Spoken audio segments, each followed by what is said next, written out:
In Bombay assembled Catholics from all over the world. Across the city came the sound of the bronze bell, heard every day during the 38th International Eucharistic Congress. Upon Santa Cruz Airport focused the thoughts of the whole of India. For arriving there to be met by Premier Shastri and other Indian government dignitaries was the Pope. He came by an Air India jet, making this a truly historic day for the church and the country itself. The late Mr. Nehru's daughter, Indira Gandhi, and the Archbishop of Bombay, Cardinal Gracias, were among those here in honor of the Pontiff. An earlier Air India plane had brought members of the papal entourage. The Archbishop now escorted the Pope onto Indian soil. In a gracious gesture to the country, His Holiness gave the Indian greeting, Namaste, holding his palms together.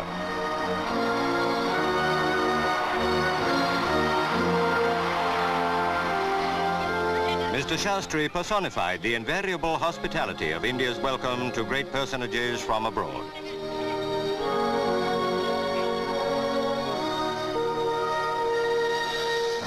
At the Governor's mansion, awaiting the Pope, was the President of India. From Delhi, Dr. Radhakrishnan had come to assure Pope Paul that the whole subcontinent would take him to its heart.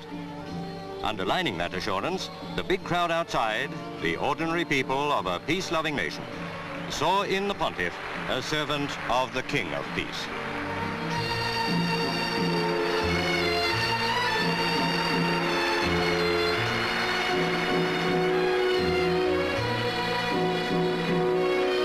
After the blessing, the people here and their president, for the time being, bade the Pope farewell.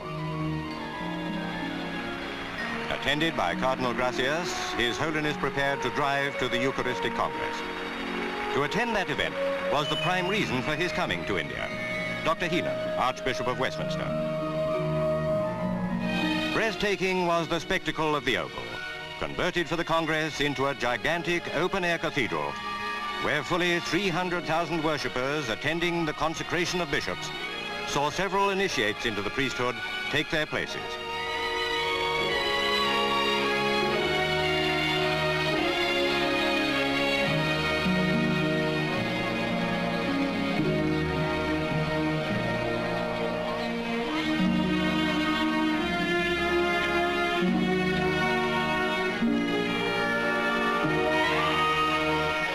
The priests were now all assembled, and the great congregation, the waiting hours over, saw the Pontiff as he slowly drove past.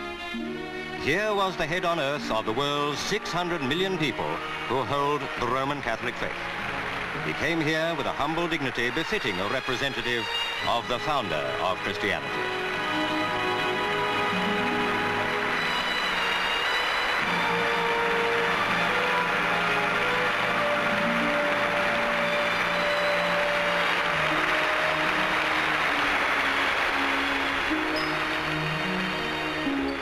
No prisoner of the Vatican is Pope Paul.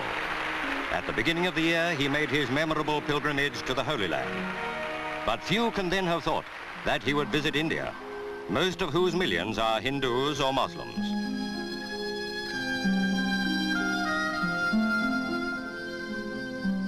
They brought the sick to receive blessing, as the lame and the halt were taken to the Master 2,000 years ago.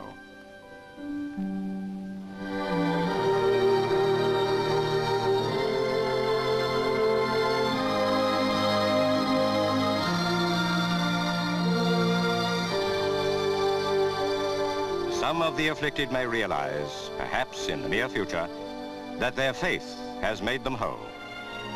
The Catholic orphanage called Our Lady's Home was visited. For the children here to be blessed by the Pope was an experience that time will never erase from their minds. Never again will they regard the head of the Roman Church as a figure removed from all human contact. Most of the children here have no father. Some have lost their mothers. The message of welcome was read by a boy who told the Pope that he had no one in the world. The Holy Father made a donation of nearly £4,000 to the orphanage, enough to maintain it for a year. He was obviously deeply touched by what the boy said.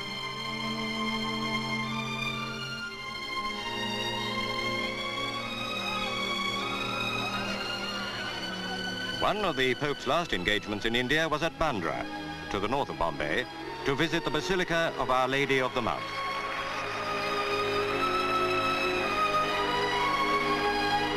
This is one of the oldest and best-known Catholic shrines in India. It is on the site of a Portuguese Jesuit oratory established 400 years ago.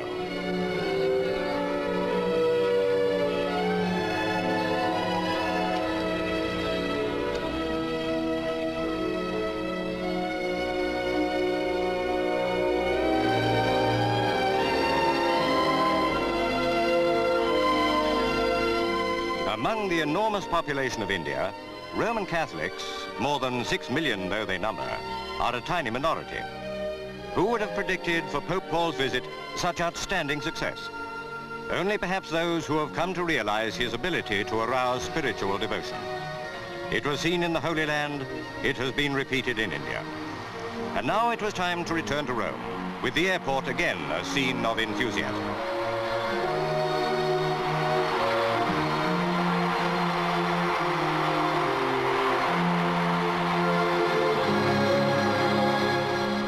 This quiet man, by his physical presence, has manifested the power of faith far and wide. For millions in India, a religious revival may spring from the visit of Pope Paul VI.